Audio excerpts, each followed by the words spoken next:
یہ کچھ ہم نے پرابلمس پیدا کی ہیں. قرآن موجود ہے ہدایت کے لیے، سنت اس ہدایت کے ساتھ دین کا مزید عملی پہلو ہے عبادات وغیرہ کی شکل میں، یہ اصل دین ہے.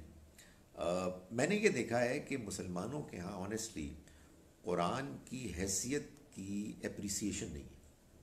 یعنی یہ بات کہ قرآن اللہ کی کتاب ہے، قرآن کو محفوظ کیا گیا ہے، قرآن ہے کہ جو تمام دینی معاملات میں اللہ کی طرف سے فیصلہ کرنے والی کتاب ہے، یہ اپریسیشن ہی نہیں ہے. وہ کیا کرتے ہیں؟ اچھا پھر ایک مزید مشکل ہے، قرآن سمجھ میں بھی نہیں آتا. میں بات یہ ہے کہ لیٹ اس فیس اٹ کہ ابھی اللہ میاں نے نوح علیہ السلام کا قصہ بیان کیا تھا، پھر بیان کرنا شروع کر دیا. وہ پہلے موسیٰ علیہ السلام آئے تھے پھر آ گئے. بھائی ادھر آئے تھے تو اب دوبارہ آنے کی کیا ضرورت ہے؟ یہ ہے نا ایک پرابلم. سو لوگوں کو ظاہر ڈرتے ہیں، سوال نہیں کرتے. اچھا پھر سوال بھی نہیں کر سکتے.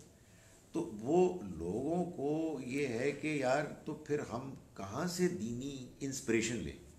انسپریشن ملتی ہے قصوں سے. قصوں سے، قصے کہانیاں. قرآن مجید کو پڑھ کر تو معلوم ہوتا ہے کہ کفار یہ کہا کرتے تھے کہ یہ ہم ان کو اللہ کا پیغمبر کیسے مانیں، ان کے پاس تو کوئی سپر نیچرل چیزیں ہی نہیں ہیں. پرانے قصے ہیں. ہاں تو اور پرانے قصے. تو اللہ تعالیٰ ان کو جواب میں کہتے تھے کہ ان سے کہو کہ میں نے کب یہ دعویٰ کیا ہے کہ میں کچھ اور ہوں سوائے بشر الرسولہ کے، ایک بشر ہوں ایک رسول ہوں.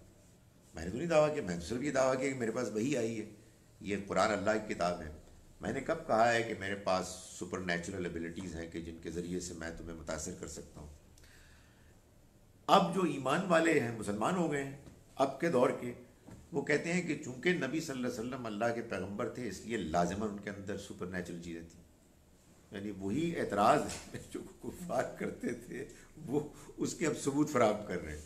تو عجیب و غریب قصہ. اس کی وجہ کیا ہے؟ اس کی وجہ یہ ہے کہ اللہ تعالیٰ نے جیسے موسیٰ علیہ السلام کو اس زمانے کے ایک بڑے غالب آپ کہیے فن کا مقابلہ کرنے کے لیے جو جادو کا فن تھا، ایک عصا دیا جو ایک معجزہ تھا. نبی صلی اللہ علیہ وسلم کے زمانے میں آپ کے علاقے میں جو ایک بڑا لوگوں کا پیشن تھا وہ زبان دانی تھی، وہ شاعری تھی، وہ خطابت تھی، وہ فصاحت و بلاغت تھی. اس کے مقابلے میں ایک شاندار کلام دیا جس کے بعد لوگ حیران رہ گئے، ششدر رہ گئے.